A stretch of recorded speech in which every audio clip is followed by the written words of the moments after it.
এটা অনেকের হচ্ছে পছন্দ হবে না এই কথাটা, আমি জানি এখানে অসংখ্য মানুষ আছেন এটা আপনাদের পছন্দ হবে না। অধিকাংশের কাছে হয়তো আমি এই কথার কারণে অপ্রিয় হতে পারি, কিন্তু কার কাছে অপ্রিয় হলাম, কার পছন্দ হলো না সেটা মুখ্য না। মুখ্য হচ্ছে আমার ইসলাম আমাকে কি বলে, আমার দ্বীন আমাকে কি শিক্ষা দেয়। সেটা যদি অপছন্দেরও হয় সেটাই আমাদেরকে বলতে হবে। আমি যেহেতু এই গ্রামে ছিলাম, এই গ্রামের সাথে আমার সম্পৃক্ততা রয়েছে। এই গ্রামে এক ধরনের অর্থনৈতিক বিনিময় প্রচলিত রয়েছে, যেটাকে আপনারা নাম দেন পত্তন। এটাকে আপনারা যে নামেই ডাকেন না কেন, এটা সরাসরি সুদ। আমার পরিবার সহ আশেপাশে অনেকে আছে এই ধরনের বিষয়ের সাথে সম্পৃক্ত ছিল, কিন্তু আমরা যখন বুঝেছি, আমরা যখন পড়াশোনা করে জেনেছি, আমরা যখন আলেমদের থেকে পরামর্শ নিয়েছি, বিশ্বাস করেন যেই দিন থেকে আমরা এই পথ থেকে ফিরে এসেছি, বরং সচ্ছলতা আরো বেশি প্রশস্ত হয়েছে। কসম করে বলছি, আপনারা জানেন আমার বাবার অর্থনৈতিক অবস্থা, আমার দাদাদের অর্থনৈতিক অবস্থা। যেই দিন থেকে এই জায়গা থেকে আমরা ফিরে এসেছি, আমাদের অর্থনৈতিক যে সচ্ছলতা, আমাদের নিয়ামত সৃষ্টিকর্তা আমাদেরকে যেভাবে দিচ্ছেন, আমরা প্রতিনিয়ত আল্লাহর কাছে অকৃত্রিম কৃতজ্ঞতা প্রকাশ করি। আপনাদের কাছে অনুরোধ থাকবে, এই যে আমরা দেখি টাকা থেকে টাকা বৃদ্ধি পায়, এটা অসংখ্য পরিবারকে নিঃস্ব করে দেয়। আমি নিজে দেখেছি, আমার বাড়ির মধ্যে এইসব বিষয়ে মেল হয়েছে, ছোটবেলায় আমি দেখেছি, বা আমি দেবিদ্বার থেকে আসতাম যখন দেখতাম। অনেকে আমাকে অপছন্দ করতে পারেন, আপনি আমাকে অপছন্দ করেন, সেটা আমার দেখার বিষয় না, কিন্তু এটাই সত্য। এখানের সবাইও যদি অপছন্দ করেন, এটাই সত্য। এবং সুদের বিরুদ্ধে আমাদের এটা সামাজিকভাবে এটাকে প্রতিরোধ করতে হবে। আমরা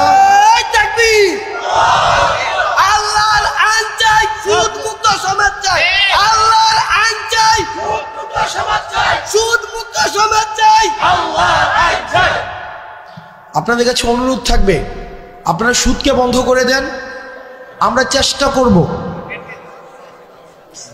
আপনারা যদি আমাদেরকে সহায়তা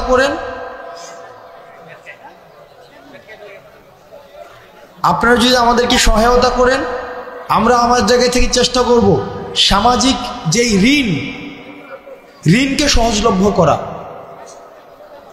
সামাজিক ঋণ প্রদানকে সহজলভ্য করা। আপনাদের কাছে মনে হতে পারে যে এটা তো একটা মাহফিল। ইসলাম তো পূর্ণাঙ্গ দিন ব্যবস্থা। ইসলাম আমার দুনিয়া নিয়েও কথা বলে, দুনিয়া পরবর্তী বিষয় নিয়েও কথা বলে। আমাদের দুইটারই সমন্বয় ঘটাতে হবে। আমি আমার ক্ষুদ্র জ্ঞানে, আমি যেহেতু সামাজিক সমস্যাগুলো আমার কাছে মানুষ নিয়ে আসে, আমার যেহেতু দৃষ্টিগোচর হয়, সেজন্য আজকে আপনারা শপথ করেন, যার এই ধরনের টাকা বিনিয়োগ রয়েছে পত্তন নামে, সুদ নামে, সেটা আর খাবেন না। আমরা ঋণকে সহজ করে দিব। আমিও বুঝতেছি যে আপনারা অনেকক্ষণ ধরে অপেক্ষা করছেন, যে আপনাদের যার বক্তব্য শোনার জন্য আসছেন, রফিকুল ইসলাম মাদানী সাহেব, উনি এই যে আপনাদের পিছনের বিল্ডিংটায় আছেন, মানে এই যে আপনার পিছনের বিল্ডিংটা, একটা মানুষ 8 ঘন্টা জার্নি করে আসছেন, 8 ঘন্টা, তো ওনার কিছু জরুরত হইতে পারে, তো উনি আবার বক্তব্য দিবেন। উনি 3.5 ঘন্টা কথা বলেছেন, 3.5 ঘন্টা, যেটা আসলে আল্লাহ ওনাকে রহমত এবং বরকত দিন। এই যে মসজিদটা আমাদের, যেটা 4 বছর হয়েছে মসজিদটা, এই মসজিদে গত 2 দিন আগে আমাদের এই উপজেলার জন্য 5 কোটি টাকা বিশেষ বরাদ্দ দেওয়া হয়েছে। তো ইউনু মহোদয়ের সাথে কথা বলে, এবং দেবিদ্বার উন্নয়ন ফোরাম নামে আমাদের একটি সংগঠন রয়েছে, আমরা এই দুইটার সমন্বয়ে বাকি যে কাজটা রয়েছে, এই বিষয়টা সুসম্পন্ন করার ক্ষেত্রে আমি আমার জায়গা থেকে সর্বোচ্চ সহযোগিতা করব। আলহামদুলিল্লাহ। বাকি যে কাজটা রয়েছে আমরা প্রত্যাশা করি খুব দ্রুততম সময়ের মধ্যে ইনশাআল্লাহ আমরা এই কাজটাকে শেষ করতে পারব। আর আপনারা এখানে যারা আছেন অধিকাংশ মানুষ হচ্ছেন আমাদের আশেপাশের গ্রামের, কেউ হচ্ছেন আমার বাবার বয়সের, কেউ আমার বাবার সাথে চলাফেরা করেছেন, আমাদের চাচাদের সাথে চলাফেরা করেছেন, কেউ আমার দাদার বয়সের, আসছি আজকে অনেকে আমার দাদার কথা বলছিলেন। এই গ্রামের সবাই আত্মীয়, কোনো না কোনোভাবে সবাই আত্মীয়। রফিকুল ইসলাম মাদানী সাহেব উনি আসছেন। আমি আপনাদের কাছে দুইটা জিনিস অনুরোধ করব আপনাদের কাছে। এক নম্বর বিষয় হচ্ছে, আমি যেহেতু এখানে আমার জন্ম এই গ্রামে,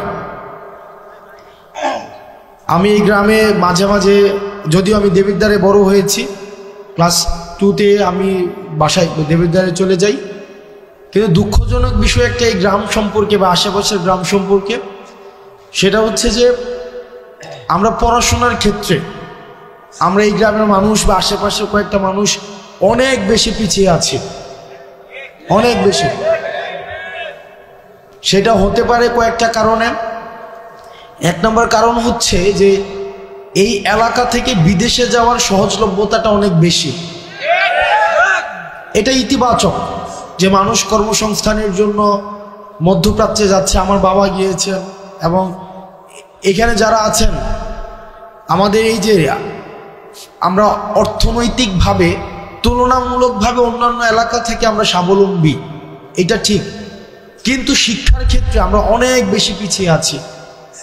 আমি কিছুদিন আগে শুনেছি যে আমার যে স্কুলটা রয়েছে হাই স্কুল, সেখানে পাশের হার এটা অপ্রত্যাশিতভাবে কম। সারা বাংলাদেশে যেখানে এখন শিক্ষাক্ষেত্রে মান অনেক উঁচু, সেখানে পাশের হার অনেক বেশি কম। আমাদের গোপালনগরে আরেকটা মাদ্রাসা আছে, সেখানেও অপ্রত্যাশিতভাবে পড়াশোনার মান খুব বেশি উন্নত নয়। তো আমাদেরকে দিনী শিক্ষা এবং প্রচলিত যে শিক্ষা ব্যবস্থা রয়েছে, এই দুইটার মধ্য দিয়ে আমাদের নিজেদেরকে নাগরিক হিসাবে তুলে ধরতে হবে। সেই জায়গা থেকে আপনাদের কাছে অনুরোধ থাকবে, পড়াশোনার ক্ষেত্রে আপনারা যদি আপনাদের সন্তান, আপনি নিজে, আপনার ভাই বোন বা অন্যান্য কোনোভাবে যদি আপনারা মনে করে থাকেন কোনো সীমাবদ্ধতা রয়েছে, কোনো প্রতিবন্ধকতা রয়েছে, ইনশাআল্লাহ আপনারা আমাদেরকে জানাবেন। এই গ্রামে অসংখ্য মানুষ আছে, অন্তত 5টা শিক্ষার্থীকে অর্থনৈতিকভাবে আজীবন পড়ানোর ক্ষমতা সম্পন্ন মানুষ আছে।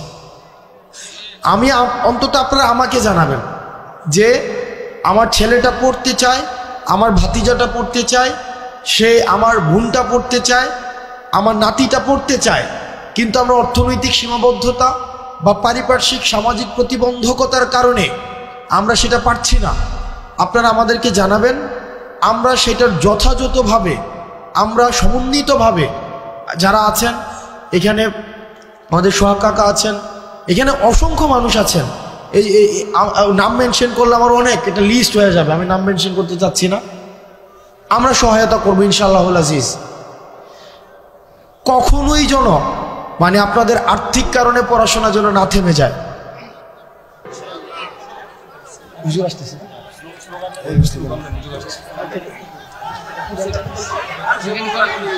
হুজুর আসতেছে, আপনারা